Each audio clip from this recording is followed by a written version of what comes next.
এই সিম পিঠেগুলো দেখতে যতটা সুন্দর, খেতে তার থেকেও বেশি টেস্টি। দেখেছো কাণ্ড, তুই কি আজকাল আমাকে কথা বলতে দিবি না? কি করবো মা, এই পিঠেগুলো খেতে এতটাই টেস্টি হয়েছিল যে না বলে থাকতেই পারলাম না। তাহলে আর কি, চলো ঝটপট দেখে ফেলি কিভাবে কি করলাম। এই পিঠেগুলো তৈরি করার জন্য কিছুই না, প্রথমে তৈরি করে নিতে হবে একটি পুর। আর তার জন্য বসিয়ে দিলাম একটি ফ্রাই প্যান, আর তাতে দিয়ে দিলাম 1.5 কাপের মতো নারকেল, সাথে দিয়ে দিব 1.5 কাপের মতো জুলা গুড় দিয়ে তারপর খুব ভালো করে এগুলো মিশিয়ে নিব।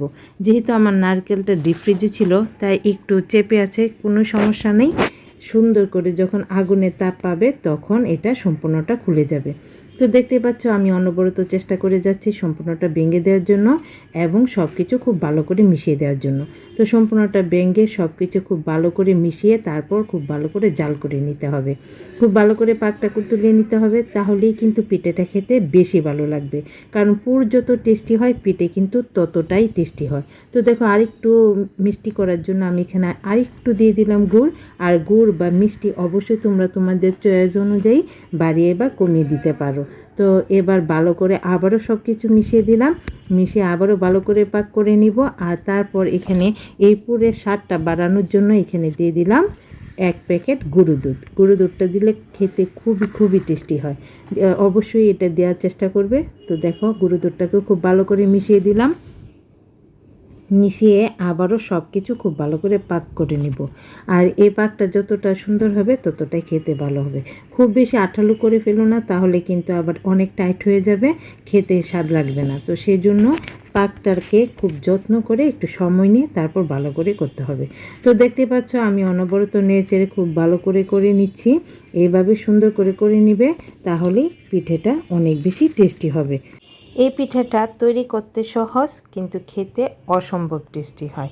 শীত তো প্রায় চলে যাচ্ছে কিন্তু শীতের আমেজটা এখনও আছে, তাই শীত পুরোপুরি চলে যাওয়ার আগে ঝটপট করে এই পিঠাটা তৈরি করে ফেলো আর ফ্যামিলির সবার সাথে শেয়ার করো, দেখবে সবাই খেয়ে অনেক বেশি পছন্দ করবে।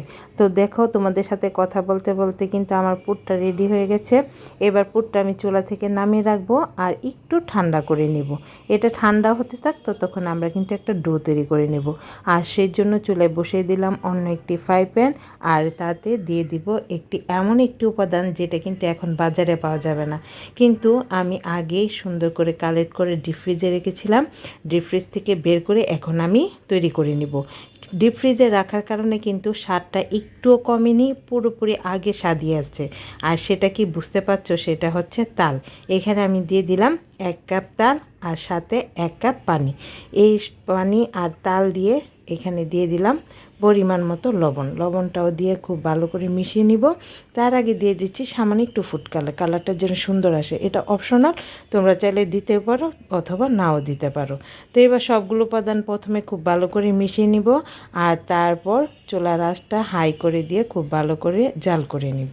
তো দেখতে পাচ্ছ আমি কিন্তু সব কিছু খুব ভালো করে মিশিয়ে নিয়েছি। এখন অপেক্ষা করছি কখন খুব ভালো করে জাল উঠে যাবে। খুব ভালো করে যখন জাল উঠে যাবে সেই পর্যায়ে এখানে আমি অ্যাড করে দিব চালের গুঁড়ো। 2 কাপ পানির জন্য 2.5 কাপ চালের গুঁড়ো অ্যাড করে দিব। এতে করেই কিন্তু আমাদের ডোটা অনেক বেশি পারফেক্ট হবে। এই মেজারমেন্টগুলো যদি তোমরা ঠিক রাখো তাহলে কিন্তু একটা সুন্দর পারফেক্ট পিঠা তৈরি করে নিতে পারবে। তো দেখো আমার কিন্তু খুব সুন্দর করে জাল উঠে গেছে। এবার এখানে আমি 2.5 কাপ চালের গুঁড়ো দিয়ে দিব। আর এ পর্যায়ে কিন্তু অবশ্যই চুলার আঁচটা কমিয়ে রাখবেন, না হয় কিন্তু নিচের দিকে ধরে যাবে, তখন আর পিঠাটা খেতে ভালো লাগবে না। তো চুলার আঁচটা কমিয়ে দিয়ে আমি 2.5 কাপ চালের গুঁড়ো দিয়ে দিলাম, দিয়ে এবার সব কিছু খুব ভালো করে মিশিয়ে নিব। সবগুলো উপাদান খুব ভালো করে মিশিয়ে নেওয়া হয়ে গেলে তারপর চুলার আঁচটা অফ করে দিয়ে ঢাকনা দিয়ে ঢেকে কিছুক্ষণ এটাকে সিদ্ধ হতে রেখে দিব। ততক্ষণে দেখতে পাবে যে অনেকটাই ঠান্ডা হয়ে যাবে আর তারপর খুব ভালো করে হাতের সাহায্যে এটাকে মথে নিতে হবে। তো দেখো আমার সবগুলো উপাদান খুব ভালো করে মিশানো হয়ে গেছে। এবার আমি এটাকে ঢাকনা দিয়ে ঢেকে জাস্ট কিছুক্ষণের জন্য রেস্টে রেখে দিব, যেন এত গরমটা তো হাত দিয়ে চাইলেও ধরা যাবে না। তো সেই জন্য ঢাকনা দিয়ে ঢেকে তারপরে এটাকে একটু ঠান্ডা করে নিব। তো দেখতে পাচ্ছ এখন কিন্তু অনেকটাই ঠান্ডা হয়ে গেছে।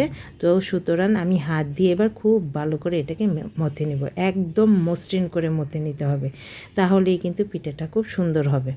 একটু সময় নিয়ে এগুলো ভালো করে করে নিতে হবে। দেখতেই পাচ্ছ আমি কিন্তু হাতের সাহায্যে খুব ভালো করে মতে নিচ্ছি, আর হাতটা কিন্তু অবশ্যই আগে ভালো করে ধুয়ে নিয়েছি।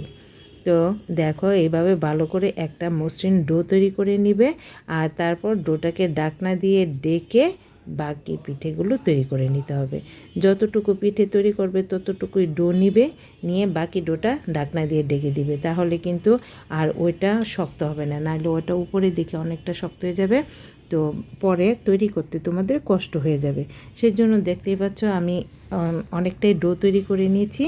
এখন এখান থেকে হাফ ডো নিয়ে নিব, ওইটা দিয়ে পিঠে তৈরি করব, আর হাফটা আমি ডেকে রেখে দিব যেন ওটা শুকিয়ে না যায়। এবার পিঠে তৈরি করে নেওয়ার পালা, সেই জন্য নিয়ে নিব বেলুন চাকি, আর তাতে দিয়ে দিলাম অর্ধেকটা ডো, দিয়ে উপর থেকে একটু ময়দা ছিটিয়ে দিয়ে তারপর এটাকে প্রথমে হাতের সাহায্যে বড় করে নিয়ে তারপর কিন্তু বেলুন দিয়ে একটা রুটির মতো তৈরি করে নিব। তবে রুটি যতটা পাতলা হয় ততটা পাতলা নয়, তার থেকে একটু বাড়ি করে একটা রুটি তৈরি করে নিব। আর এই রুটিটা অবশ্য অনেক বড় করে তৈরি করে নিব, তাতে করেই কিন্তু পিঠেগুলো খুব তাড়াতাড়ি তৈরি হয়ে যাবে। বিশেষ করে খুবই তাড়াতাড়ি কিন্তু আমি পিঠেগুলো তৈরি করে নিয়েছিলাম। তো দেখতে পাচ্ছ আমি কিন্তু উপর থেকে ভালো করে ময়দা ছিটিয়ে দিয়ে তারপর পিঠেটাকে তৈরি করে নিব, আর সেই জন্য রুটিটাকে তৈরি করে নিচ্ছি। আর রুটিটা যতটা সম্ভব আমি বড় করে তৈরি করে নিয়েছি। দেখতে পাচ্ছ সম্পূর্ণ আমার চাকিটা কিন্তু ভরে গেছে। এবার এগুলো ছোট ছোট পিস করে নিব, সেই জন্য একটা গ্লাস নিয়েছি, গ্লাসের মুখটা দিয়ে তারপর কেটে নিব। তোমরা চাইলে কোনো বাটি দিয়ে বা অন্য কোনো কিছু দিয়েও এরকম গোল গোল করে কেটে নিতে পারো, তাতে করে আরেকটু বড় হবে। আমি গ্লাস দিয়ে করার কারণে সাইজটা আরেকটু ছোট হয়ে গেছিলো। তো এটা সম্পূর্ণ তোমাদের ইচ্ছা যে কোন সাইজের আর কতটুকু বড় করে তারপর পিঠেগুলো তৈরি করবে। তো দেখতে পাচ্ছ আমি কিন্তু সম্পূর্ণ রুটিটা থেকে ছোট ছোট করে কেটে নিচ্ছি। এইভাবে সবগুলো আগে ছোট ছোট রুটি করে তৈরি করে নিব, আর তারপর পিঠেগুলো গড়ে নিব। দেখতে পাচ্ছ কতটা সুন্দর লাগছে দেখতে, একদম কিউট কিউট। এভাবে সবগুলো তৈরি করে নিয়েছি। এবার এখান থেকে পিঠেগুলো তৈরি করব, সেই জন্য একটা ছোট রুটি নিয়ে তার ভিতরে দিয়ে দিলাম পুরটা অবশ্যই একটু বেশি করে দিবে, তাহলে খেতে বেশি ভালো লাগবে। আমি যতটা সম্ভব বেশি দেওয়া যায় ঠিক ততটাই বেশি দিয়েছি। দিয়ে এবার মুখটা প্রথমে সিল করে দিব, আর তারপর এখান থেকে একটা ডিজাইন করে নেব। ডিজাইনটা অবশ্যই তোমাদের একটু দেখে বুঝে নিতে হবে, কারণ এটা আসলে মুখে বলে সম্পূর্ণ বুঝিয়ে দেওয়া সম্ভব না। আর ডিজাইনটা অবশ্যই তোমাদের উপর নির্ভর করে কীরকম ডিজাইন তোমরা তৈরি করবে, কারণ ডিজাইনের উপর তো আর স্বাদ নির্ভর করে না, জাস্ট দেখতে সুন্দর লাগে আর অন্য কিছুই না। তো দেখো কথা বলতে বলতে একটা পিঠে তৈরি করে নিয়েছি, এবার আরও একটা পিঠে তৈরি করে নিব। সেমভাবে আবারও পুর দিয়ে নিলাম, দিয়ে আবারও মুখটা আমি খুব ভালো করে সিল করে দিব। এবার আবারও সামনে থেকে ডিজাইনটা তৈরি করে নিব। এই ডিজাইনটা দেখতে অনেক সুন্দর লাগে, এবং এর কারণে কিন্তু মনে হয় যেন অনেকটা দেখতে সিমের মতো মনে হয়, তাই না? দেখো সবগুলো কিন্তু পিঠে আমি তৈরি করে নিচ্ছি, আর সবগুলো তৈরি করার পর কতটা সুন্দর লাগছে।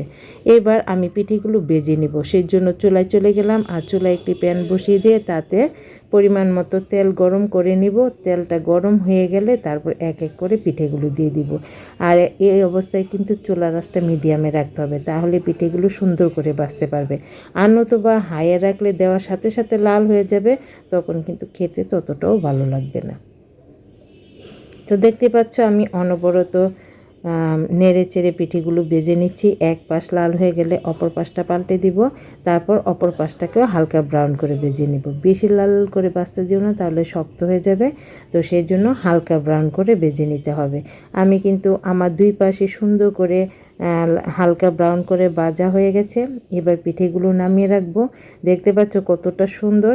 এক বেশ ভাজা হয়ে গেলে আবারও ভেজে নিব, আর তারপর সবগুলো পিঠে তৈরি করে নিব। তো তোমাদের কাছে কেমন লাগলো আমার পিঠেগুলো কমেন্ট করে জানিও, আর ভালো লাগলে বেশি বেশি শেয়ার করে দিও।